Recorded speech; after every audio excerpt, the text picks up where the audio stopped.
শুভ বসন্ত, সুপ্রভাত বন্ধুরা। বসন্ত মানেই পলাশ, পলাশ মানেই দোল। বসন্তের পলাশের খোঁজে ট্র্যাভেলার করে পাড়ি দিলাম পুরুলিয়া। মাঝখানে ব্রেকফাস্ট সেরে পাহাড় আর ধুধু মাঠ ছাড়িয়ে আমরা পৌঁছলাম ইকোনেস্ট রিসর্টে। যদিও রাস্তায় পলাশের কোনো চিহ্ন আমরা দেখতে পেলাম না। একেবারে হিল টপে এই অযোধ্যা ইকোনেস্ট।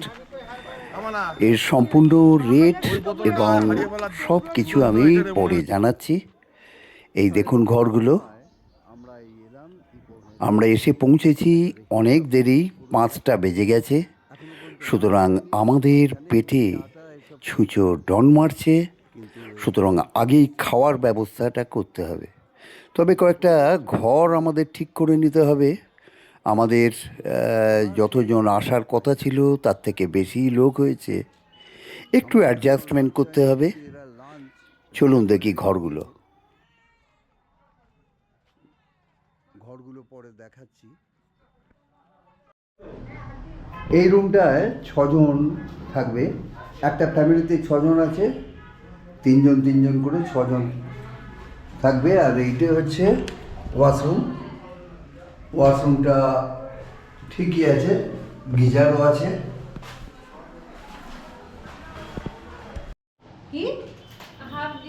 26 জন লোক, তাই যত তাড়াতাড়ি পারা যায় ব্যাচ বাই ব্যাচ আমরা খেতে বসে গেছি।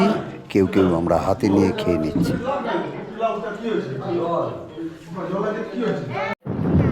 সুপ্রভাত বন্ধুরা।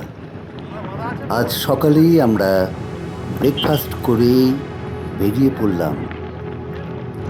হিলটপ থেকে নামতেই প্রথমেই চোখে পড়ল মনোরম লোয়ার ড্যাম।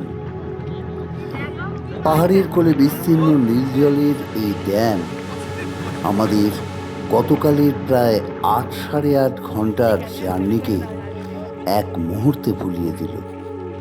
এই ড্যাম প্রকৃতির এক অনন্য সৌন্দর্য তৈরি করেছে।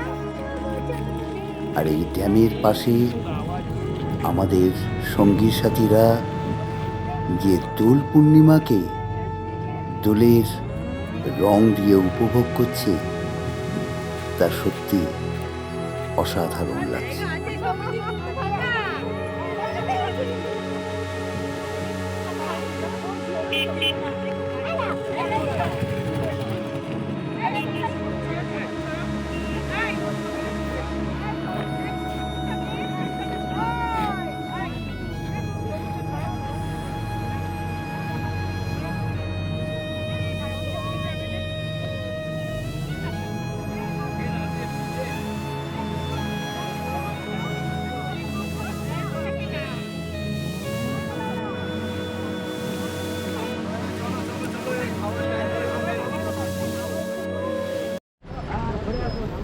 পুরুলিয়ার অযোধ্যা পাহাড়ের বুকের ভেতর লুকিয়ে আছে বামনি ফলস। এখানে দাঁড়ালে মনে হয় প্রকৃতি যেন নিজের ছন্দে এক অদৃশ্য সঙ্গীত বাজিয়ে চলেছে। পাহাড়, পাথর আর ঝর্ণার মিলনে তৈরি হয়েছে এক গভীর নীরব সৌন্দর্য।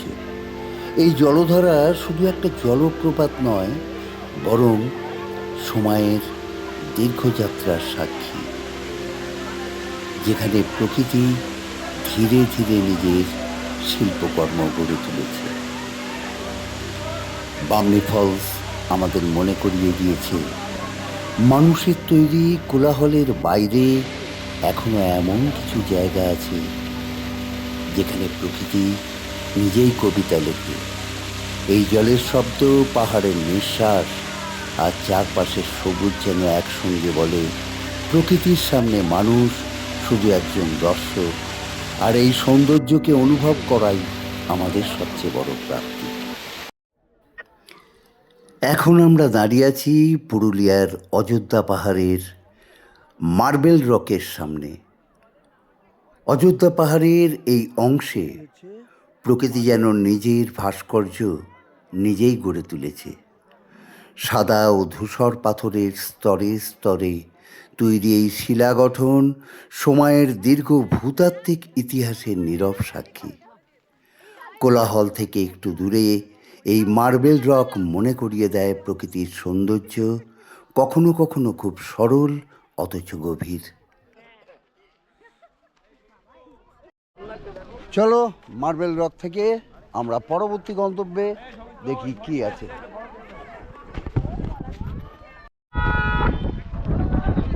আমরা এবার ওই তুর্গা ড্যামে এসেছি। চলুন আমরা তুর্গা ড্যামটা দেখি কিরকম। অযোধ্যা পাহাড়ের বুকে তুর্কা ড্যাম যেন নীরবতার এক জলছবি। পাহাড়ের সবুজ, জলের স্থিরতা আর আকাশের বিস্তার মিলিয়ে এখানে তৈরি হয়েছে এক অদ্ভুত শান্ত পরিবেশ। তুর্কা ড্যাম কেবল একটি জলাধার নয়, এটি প্রকৃতি ও মানুষের সহাবস্থানের এক সুন্দর উদাহরণ। এই নীরবতার মধ্যেই যেন পুরুলিয়ার প্রকৃত সৌন্দর্য ধরা পড়ে।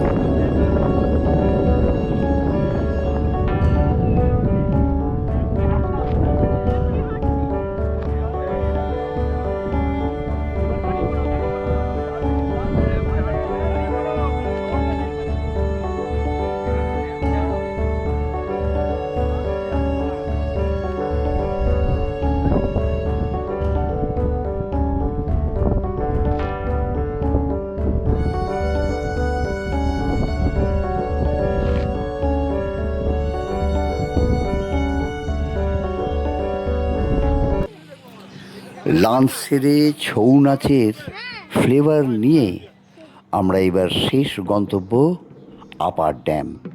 হয়তো সন্ধে হয়ে যাবে, তারপর আমরা ইকো নেস্টে ফিরে যাব। অযোধ্যা পাহাড়ের নীরব প্রকৃতির মাঝে জলের এক শান্ত বিস্তার। পাহাড়, জঙ্গল আর আকাশের মিলনে এখানেও তৈরি হয়েছে এক অনন্য সৌন্দর্য। কিছুক্ষণ দাঁড়ালেই মনে হয় প্রকৃতি যেন নিজের ভাষায় কথা বলছে। যাই হোক, আপার ড্যাম কিন্তু আমার সব থেকে ভালো লেগেছে। দেরি হয়ে গেছে, তার জন্যে আমরা এখানে সময়টা খুব কম কাটালাম। এইবার আমরা ইকো নেস্টে ফিরব।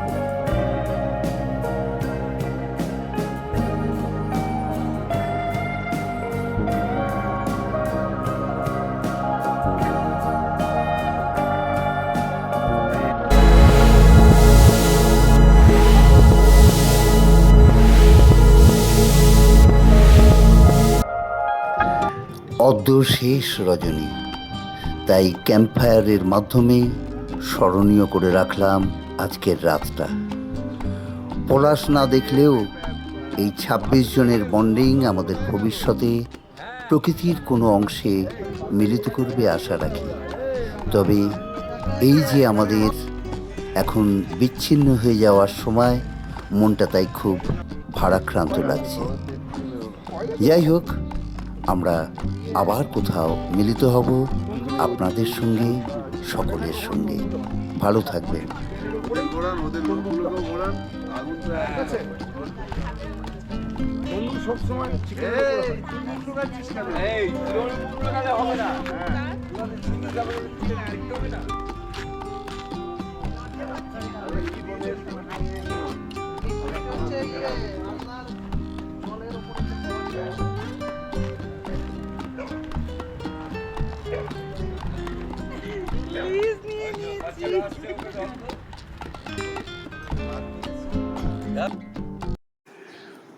পুরুলিয়ার মনোরম পরিবেশে ইকো নেস্টে আমাদের থাকা, ব্রেকফাস্ট, লাঞ্চ আর ডিনার সব মিলিয়ে খরচ পড়েছে মাথাপিছু প্রায় ১,০০০ টাকা। তবে গতকাল আমরা লাঞ্চ করিনি বলে প্রতি জনের থেকে আরও ২০০ টাকা কম নেওয়া হয়েছে। সব মিলিয়ে আমাদের এই ৩,০০০ টাকা করে, ৩,৫০০ টাকা করে খরচা পড়েছে। এই সুন্দর অভিজ্ঞতার সঙ্গে আজকের ভ্রমণ শেষ করছি। এবার বাড়ির পথে রওনা দেওয়ার পালা। এখানেই শেষ করছি আজকের ভ্লগ। ধন্যবাদ সবাইকে সঙ্গে থাকার জন্য। যদি ভালো লাগে সাবস্ক্রাইব, লাইক আর শেয়ার করবেন। ধন্যবাদ।